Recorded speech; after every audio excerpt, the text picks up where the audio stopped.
പശ്ചിമേഷ്യൻ സംഘർഷം അവസാനിപ്പിക്കാനുള്ള അമേരിക്കൻ പ്രസിഡന്റ് ഡൊണാൾഡ് ട്രംപിന്റെ 15 സമാധാന പദ്ധതിക്ക് മറുപടിയായി പുതിയ വ്യവസ്ഥകൾ മുന്നോട്ട് വച്ചിരിക്കുകയാണ് ഇറാൻ. ഇറാനിലെ അമേരിക്ക-ഇസ്രായേലി ആക്രമണങ്ങൾക്ക് നഷ്ടപരിഹാരം നൽകണം. ഗൾഫ് മേഖലയിലെ എല്ലാ US സൈനിക താവളങ്ങളും അടച്ചുപൂട്ടണം. ലെബനനിലെ ഇറാൻ പിന്തുണയുള്ള ഹിസ്ബുള്ള ഭീകരർക്കെതിരായ ഇസ്രായേൽ ആക്രമണങ്ങൾ നിർത്തലാക്കണം. ഇറാനുമേൽ ഏർപ്പെടുത്തിയ എല്ലാ ഉപരോധങ്ങളും പിൻവലിക്കണം. ഈജിപ്തിലെ സൂയസ് കനാലിന് സമാനമായി ഹോർമുസ് കടലിടുക്കിലൂടെ കടന്നുപോകുന്ന കപ്പലുകളിൽ നിന്ന് ടോൾ പിരിക്കാൻ ഇറാനെ അനുവദിക്കുന്ന പുതുക്കിയ ക്രമീകരണങ്ങൾ, ശത്രുത പുനരാരംഭിക്കില്ലെന്ന ഉറപ്പ്, യാതൊരു നിയന്ത്രണവുമില്ലാതെ ഇറാന്റെ ആണവ പദ്ധതികൾ നിലനിർത്താൻ അനുവദിക്കുക തുടങ്ങിയവയാണ് ഇറാന്റെ പ്രധാന നിബന്ധനകൾ. വാൾസ്ട്രീറ്റ് ജേണലാണ് ഈ റിപ്പോർട്ട് പുറത്തുവിട്ടത്. അതേസമയം ഇസ്ലാമിക് റവല്യൂഷണറി ഗാർഡ് കോർപ്സ് ഇറാന്റെ ഭരണകൂടമെടുക്കുന്ന തീരുമാനങ്ങളെ വളരെയധികം സ്വാധീനിക്കുന്നുണ്ടെന്നും റിപ്പോർട്ടിൽ പറയുന്നു. ഇറാൻ തങ്ങളുടെ ബാലിസ്റ്റിക് മിസൈൽ പദ്ധതിയുടെ പരിധി നിശ്ചയിക്കുന്നത് സംബന്ധിച്ച് ചർച്ച ചെയ്യാൻ വിസമ്മതിച്ചതായും റിപ്പോർട്ടുണ്ട്.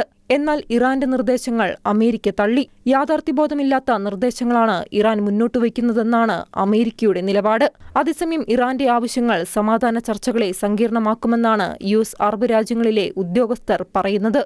ഇന്റർനാഷണൽ ഡെസ്ക് ഷെക്കേന ന്യൂസ്.